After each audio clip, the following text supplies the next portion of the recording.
Assalamualaikum warahmatullahi wabarakatuh. Berjumpa kembali dengan saya, Okadun, dalam sesi perkuliahan Pendidikan Pancasila. Kita masih membahas tentang demokrasi, terutama demokrasi sosialisme. Nah, kalau pada dua pertemuan sebelumnya kita membahas tentang bagaimana sosialisme itu, lalu bagaimana bentuk-bentuk sosialisme itu, nah, dari mana wujudnya. Nah, sekarang kita lihat bagaimana praktek pelaksanaan sosialisme di berbagai negara. Praktek sosialisme di beberapa negara ini terutama tentu saja di Inggris ya. Ya, pertama mungkin di Inggris yang awal terjadi demokrasi itu, tapi nanti menyeberang ke beberapa negara.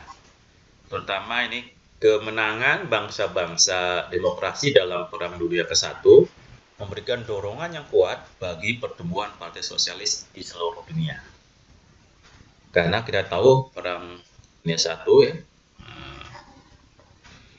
ada beberapa pihak yang perang itu akhirnya kaum sosialis bisa hadir di beberapa negara, termasuk negara Eropa Barat dan Eropa Timur. Perang telah dilancarkan untuk mempertahankan cita-cita kemerdekaan dan keadilan sosial terhadap imperialisme totaliter Jerman dan sekutunya.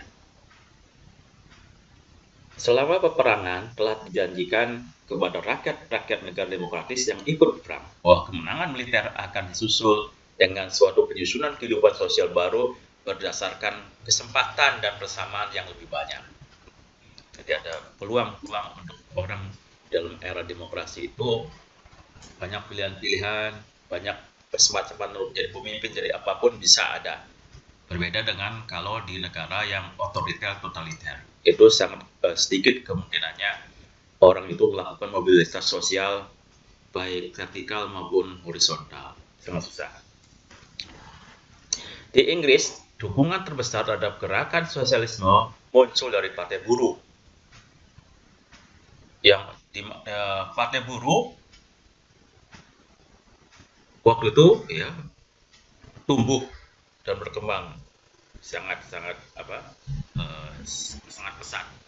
Pada awal pertumbuhan hanya memperoleh suara dukungan yang kecil dalam perwakilannya di parlemen.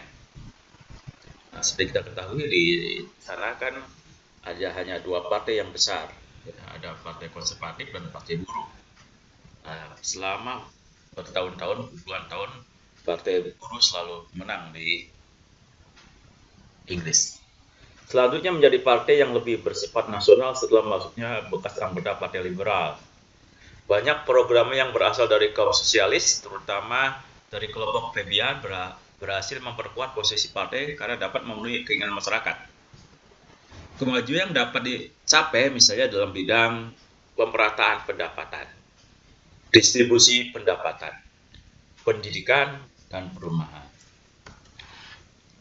Di negara-negara Eropa lainnya seperti di Prancis, Swedia, Norwegia, Denmark, dan juga Australia dan Selandia Baru, partai-partai sosialis berhasil memegang kekuasaan pemerintahan melalui pemilu-pemilu bebas. Hal tersebut berarti kalau kita berbicara sosialisme, maka kita menghubungkannya dengan sosialisme demokrasi, tipe reformasi liberal. Hal ini perlu dibedakan dengan sosialisme otoriter atau komunisme seperti yang terlihat di bekas Uni Soviet dulu dan LRC sekarang, atau di Korea Utara, atau di Kuba. Selama tahun 1920-an dan 1930-an, kaum sosialis di Eropa dan Amerika melakukan serangan baru terhadap kelemahan kapitalisme.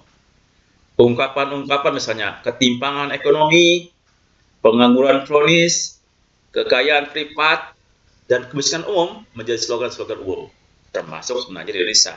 Oleh karena itu sebenarnya sosialisme di Indonesia pun ya, sosialisme di Indonesia seperti yang tertuang di dalam Pancasila kelima dan sosialisme Indonesia itu sosialisme Indonesia, dan sangat tumbuh itu ungkapan-ungkapan itu. Di Eropa, Partai Sosialis Demokratis dipengaruhi oleh Marxisme revisionis, solidaritas kelas pekerja, dan pembentukan sosialis yang akhirnya melalui cara demokrasi sebagai alat untuk memperbaiki kekurangan sistem kapitalis. Periode tersebut merupakan era mengejolaknya aktivitas sosialis. Setelah Perang Dunia Kedua, terjadi perubahan besar dalam pemikiran kaum sosialis. Pada permulaan tahun 60-an, banyak di antara Partai Sosialis Demokrat Eropa yang melepaskan dengan hubungan ikatan dengan ideologi Marx. Mereka mengubah sikap karena ideologisnya itu terhadap hak milik privat dan tujuan mereka yang semula tentang hak kolektif secara total. Perhatian mereka curahkan terhadap upaya mencemplungkan ramuan pada perekonomian yang sudah menjadi ekonomi campuran. Akibatnya, disfungsi antara sosialis dan negara kesejahteraan modern. The modern welfare state kini dianggap orang sebagai perbedaan yang bersifat gradual.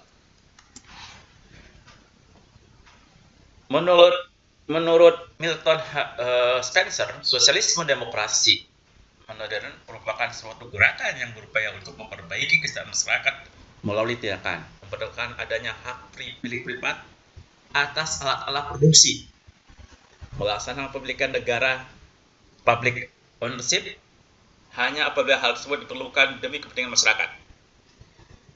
Yang ketiga, mengandalkan diri secara maksimal atas perekonomian pasar dan membantunya dengan perencanaan guna mencapai sasaran sosialis dan ekonomis yang diinginkan.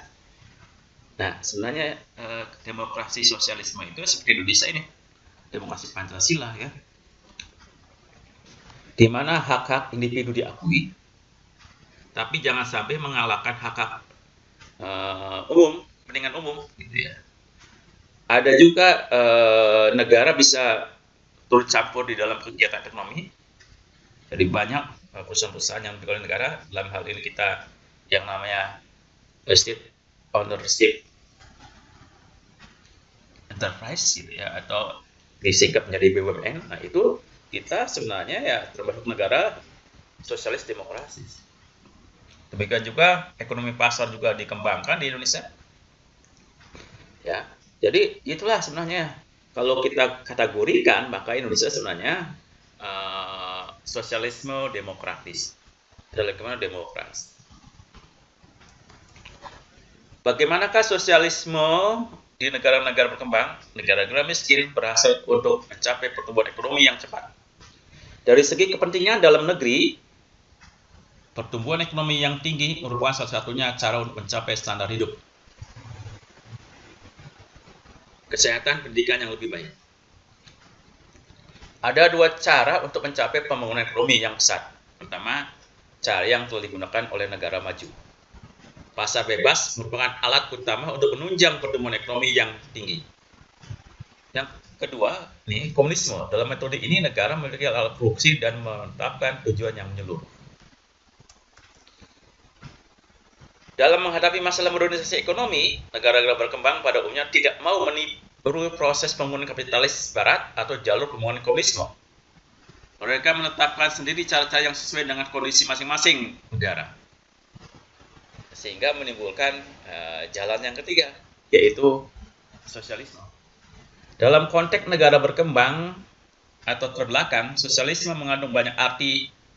Pertama, di dunia sedang berkembang, sosialisme berarti cita-cita keadilan sosial. Kedua, istilah sosialisme di negara-negara berkembang sering berarti persaudaraan, kemanusiaan, perdamaian dunia yang berlandaskan hukum. Arti ketiga sosialisme di negara berkembang ialah komitmen pada perancangan. Perbedaan arti sosialisme pada negara berkembang dengan negara yang lebih makmur karena perbedaan situasi historis. Di dunia barat, sosialisme tidak diartikan sebagai cara mengindustrialisasikan negara yang belum maju, tetapi cara mendistribusikan kekayaan masyarakat secara lebih merata.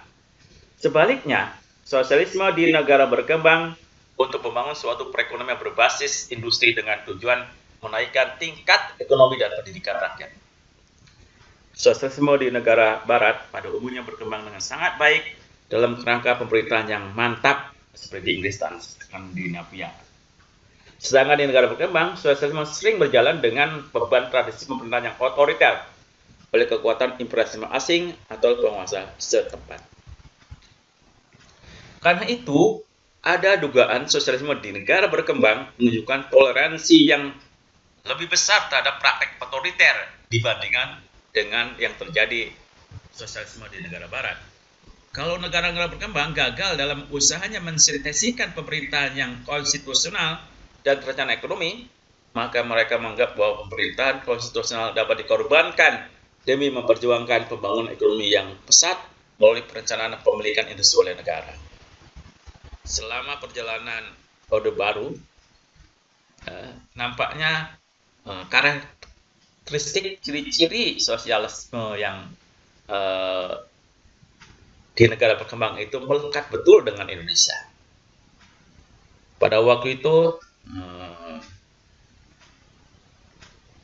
ada sido konstitusional. Yang penting dibikin landasan hukumnya supaya pembangunan maju. Jika kita perhatikan dalam sejarah bangsa Indonesia, pada awal kemerdekaan sampai tahun 65, pernah pula diintrodusir konsep sosialisme ala Indonesia. Apakah itu sebagai akibat pengaruh PKI atau ada aspek-aspek tertentu yang memang sesuai dengan kondisi di negara kita? Yang jelas, sejak memasuki Orde Baru, sosialisme itu tidak dikenal lagi. Adanya perbedaan pengertian mengenai konsep sosialisme memberikan wawasan kepada kita bahwa suatu ideologi politik yang dianut oleh suatu negara belum tentu cocok untuk negara lain. Melalui pemahaman ini dapat dipetik manfaatnya untuk pengembangan pembangunan nasional demi tercapainya tujuan nasional seperti yang dirumuskan dalam Undang-Undang Dasar tahun 45. Sebagai suatu kesimpulan dari sosialisme itu, pertama, sosialisme adalah pandangan hidup dan ajaran ke masyarakat tertentu yang berhasrat menguasai sarana produksi serta pembagian hasil produksi secara merata. Sosialisme sebagai ideologi politik adalah suatu keyakinan dan kepercayaan yang dianggap benar oleh para pengikutnya mengenai tatanan politik yang mencita-citakan terwujudnya kesejahteraan masyarakat secara merata melalui jalan evolusi, persuasi, konstitusional, parlementer, dan tanpa kekerasan. Tentu saja ini berbeda dengan komunisme. Kalau komunisme itu menghalalkan segala cara. Sosialisme sebagai ideologi politik timbul dari keadaan yang kritis di bidang sosial, ekonomi, dan politik akibat revolusi industri. Adanya kemiskinan, kemelaratan, kebodohan, kaum buruh, maka sosialisme berjuang untuk mewujudkan kesejahteraan secara merata. Dalam perkembangan sosialisme terdiri dari berbagai macam bentuk seperti sosialisme utopia, sosialisme ilmiah, yang kemudian akan melahirkan berbagai aliran sesuai dengan nama pendirinya atau kelompok masyarakat pengikutnya seperti Marxisme, Leninisme, Fabianisme, dan sosialis demokratis. Sosialisme dapat tumbuh dan berkembang dengan baik pada masyarakat bangsa yang memiliki tradisi demokrasi yang kuat. Unsur-unsur pemikiran yang ada dalam gerakan sosialisme sebagaimana tergambar di Inggris mencakup agama, idealisme etis dan estetis, imperialisme Fabian, dan liberalisme. Sosialisme yang ada di setiap negara memiliki ciri khas sesuai dengan kondisi sejarahnya. Dalam sosialisme tidak ada garis sentralistik dan tidak bersifat internasional. Walaupun ada jaringan, tetap ya, ada jaringan bagaimana sosialisme itu disebarluaskan. Ada orang yang mendanainya, gitu ya. Sosialisme di negara-negara berkembang mengandung banyak arti. Sosialisme berarti cita-cita keadilan sosial, persaudaraan, kemanusiaan, dan perdamaian dunia yang berdasarkan hukum dan komitmen pada perencanaan. Di negara barat yang lebih makmur, sosialisme diartikan sebagai cara mendistribusikan kekayaan masyarakat secara lebih merata, sedangkan di negara berkembang, sosialisme diartikan sebagai cara mengindustrialisasikan negara yang belum maju atau membangun suatu perekonomian industri dengan maksud menaikkan tingkat ekonomi dan pendidikan masyarakat. Sosialisme sebagai ideologi politik yang merupakan keyakinan dan kepercayaan yang dianggap benar mengenai tatanan politik yang mencerdaskan terwujudnya kesejahteraan masyarakat secara merata melalui jalan evolusi, persuasi, konstitusional, parlementer, dan tanpa kekerasan. Sosialisme sebagai ideologi politik timbul dari keadaan yang kritis di bidang sosial, ekonomi, dan politik akibat revolusi industri. Adanya kemiskinan, kemelaratan, kebodohan, kaum buruh, maka sosialisme berjuang untuk mewujudkan kesetaraan secara merata.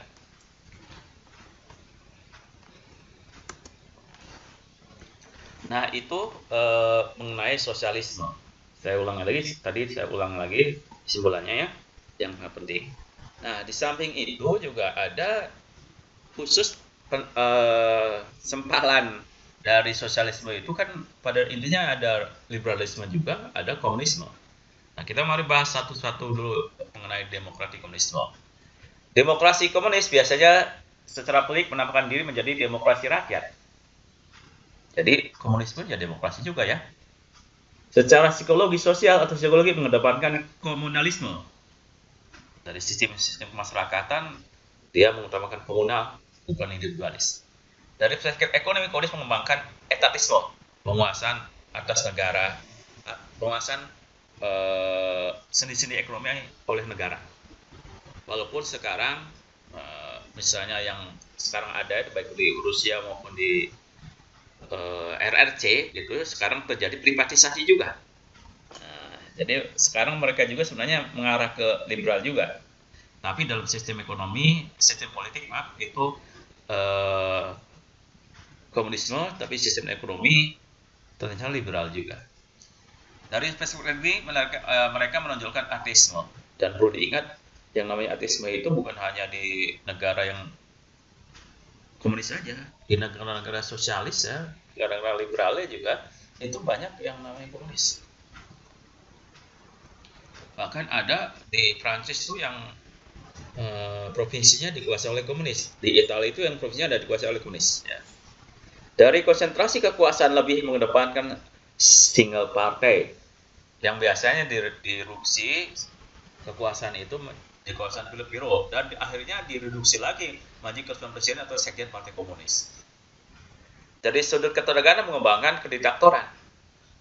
Model pengambilan keputusan mengutamakan keputusan Politburo, terutama keputusan akhirnya keputusan. Jargonnya itu biasanya sama rata, sama rasa. Demokrasi komunis adalah demokrasi yang sangat membatasi agama pada rakyatnya. Dengan prinsip agama dianggap sebagai candu yang membuat orang berangan yang membatasi rakyatnya dari pemikiran yang rasional dan nyata. Demokrasi komunis muncul karena adanya komunisme. Awalnya komunis terlahir sebagai reaksi terhadap kapitalisme di abad 19 yang mana mereka itu mementingkan individu pemilik dan mengesampingkan buruh. Komunisme adalah ideologi yang digunakan partai komunis di seluruh dunia. Komunisme sebagai anti-kapitalisme menggunakan sistem sosialisme sebagai sebuah alat kekuasaan, di mana kepemilikan modal atas individu sangat dibatasi. Prinsip semua adalah milik rakyat dan dikuasai oleh negara untuk melakukan rakyat secara merata. Komunisme sangat membatasi demokrasi pada rakyatnya, dan karenanya komunisme juga disebut anti-liberalisme. Dalam komunisme, perubahan sosial harus dimulai dari peran partai komunis. Logika secara ringkasnya, perubahan sosial dimulai dari buruh atau yang lebih dikenal dengan proletar. Di beberapa negara seperti Cina, mulai dari petani. Bahkan di Indonesia itu dua-duanya. Ada buruh, ada petani yang bisa dijadikan alat perjuangan mereka. Namun pengorganisasian buruh hanya dapat berhasil jika bernaung di bawah dominasi partai. Partai membutuhkan peran Politburo sebagai think tank. Dapat diringkas, perubahan sosial hanya bisa berhasil jika diteruskan oleh Politburo. Inilah yang menyebabkan komunisme menjadi tumpul dan tidak lagi diminati. Masyarakat sosialis komunis mendefinisikan rakyat sebagai lapisan rakyat yang menurut mereka adalah rakyat miskin dan tertindas di segala bidang kehidupan. Rakyat miskin, kaum proletar dan buruh akan memimpin revolusi sosialis melalui wakil-wakil mereka dalam partai komunis. Jadi dari tujuannya saja tidak jelas juga sebenarnya. Nanti kalau masyarakatnya sudah kaya semua, sudah sejahtera semua, berarti komunis juga hilang gitu. kalau lihat dari logika berpikirnya seperti itu. Kepentingan yang harus diperjuangkan bukanlah kemerdekaan pribadi. Bahkan kemerdekaan pribadi menurut masyarakat sosial komunis harus ditiadakan. Karena satu-satunya kepentingan hanyalah kepentingan rakyat secara kolektif yang dalam hal ini diwakili oleh Partai Komunis. Dengan demikian, masyarakat sosialis komunis juga mengakui kedaulatan rakyat. Mereka pun menjunjung tinggi demokrasi yang dikenal dengan demokrasi komunis atau demokrasi rakyat. Bagaimana dengan sistem di kita? Indonesia versus komunis nih. Sistem pemerintahan yang dengan single party, Indonesia juga dengan golkarnya. Transport lainnya hanya semu supaya pihak asing barat tidak membantu mencetuskan revolusi. Ini dibuktikan dengan calon tunggal presiden dan wakilnya dari Golkar maupun orspol antek-anteknya Golkar. Nah, ini sebenarnya pernah dalam sejarah kita seperti itu. Ya, ada single party ya, yang lainnya itu sebenarnya numpang lewat. Mengharamkan kebebasan berkumpul dan berdebat termasuk membentuk partai baru.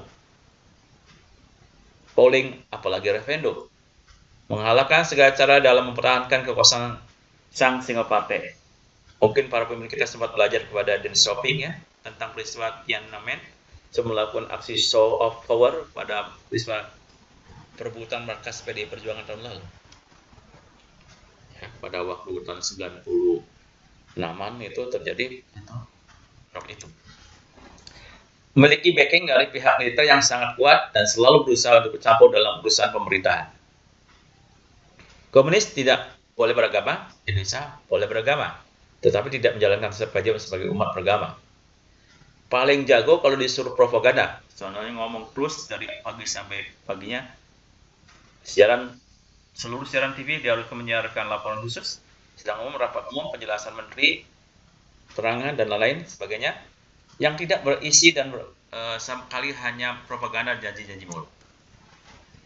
Indonesia menjamin kebebasan beragama, tapi orang-orang yang mengaku taat beragama dengan jalan memperlihatkan kepada orang-orang bahwa ia rajin beribadah ke masjid, gereja, vihara, dan lain, tidak punya Tuhan, karena ketakutan mereka kepada Tuhan yang hanya semu belaka.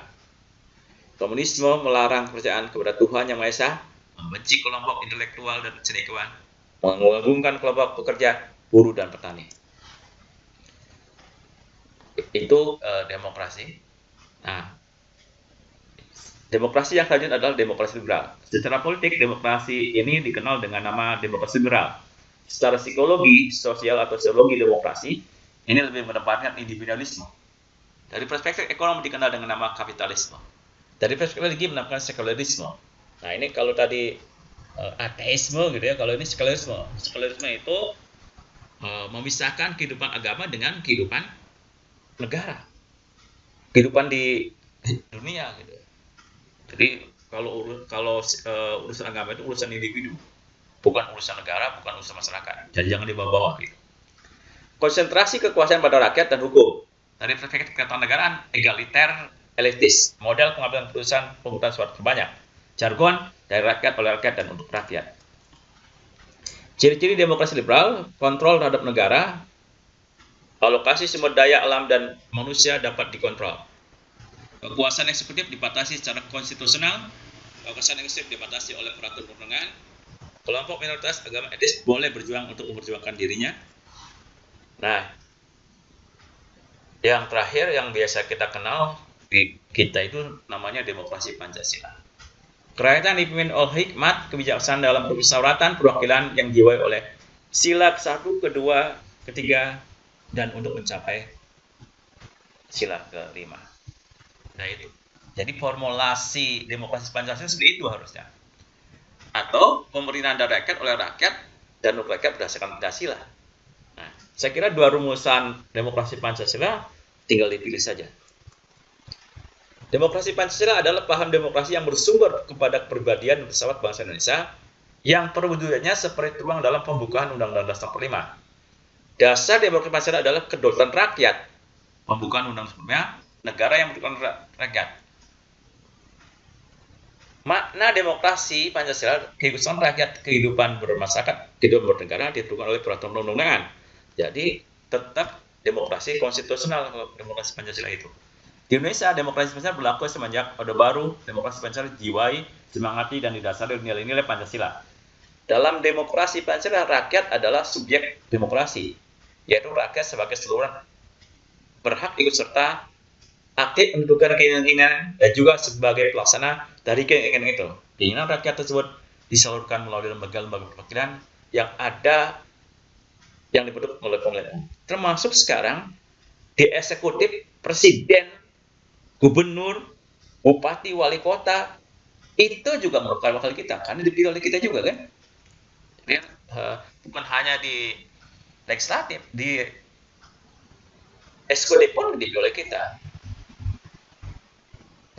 Bagaimana dengan di yudikatif? Di yudikatif pun di MA maupun di